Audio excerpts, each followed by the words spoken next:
अनु दिखाएगी आर्य को यशवर्धन की पेंटिंग। जी हाँ दोस्तों, सीरियल तुमसे तुम तक के आने वाले धमाकेदार एपिसोड में जब झेंडे यशवर्धन के कमरे में होगा और झेंडे यशवर्धन की बनाई हुई पेंटिंग को डर कर देख रहा होगा और झेंडे को बहुत बड़ा झटका लगा होगा, पर अनु आकर झेंडे को और ज्यादा डरा देगी और झेंडे अनु के डर से यशवर्धन की बनाई हुई पेंटिंग यशवर्धन के कमरे में ही चुपके से गिरा देगा और वहीं पर छोड़कर वहां से चला जाएगा। और फिर अचानक से अनु की नजर यशवर्धन की बनाई हुई पेंटिंग पर पड़ेगी और अनु उसे उठा लेगी और अनु सोचेगी कि ये किसने बनाया होगा और ये इनके कमरे में क्या कर रहा है, ये यहाँ पर कैसे आया। और फिर अनु उस पेंटिंग को लेकर अपने कमरे में आर्यवर्धन के पास चली जाएगी और जब आर्यवर्धन अनु के हाथ में पेपर देखेगा तो बोलेगा, ये तुम हाथ में पेपर लेकर क्यों घूम रही हो, कोई काम है क्या तुम्हें। और अनु आर्यवर्धन से बोलेगी, नहीं मैं कोई पेपर लेकर नहीं घूम रही हूँ, मैं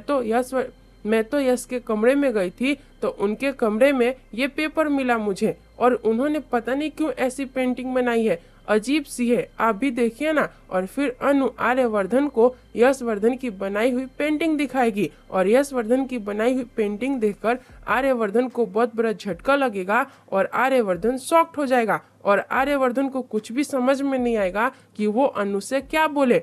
आर्यवर्धन कुछ सोच ही नहीं पाएगा और अनु आर्यवर्धन को ऐसे शॉक्ड होता हुआ देखकर खुद सोच में पड़ जाएगी कि ये आर्य सर को अचानक से क्या हुआ। और फिर अनु आर्यवर्धन से बोलेगी, आर्य सर आप ठीक तो है ना, आप इस पेंटिंग को देखकर इतने घबरा क्यों गए और आपके सर पर इतना ज्यादा पसीना क्यों आने लगा। और आर्यवर्धन अनु से बातें बनाने लगेगा। और आप सबको क्या लगता है, आर्यवर्धन सच में दोषी है या फिर वो उसके मन का भ्रम है? आप हमें कमेंट में जरूर बताएं और इस वीडियो को लाइक शेयर और हमारे चैनल को सब्सक्राइब करें।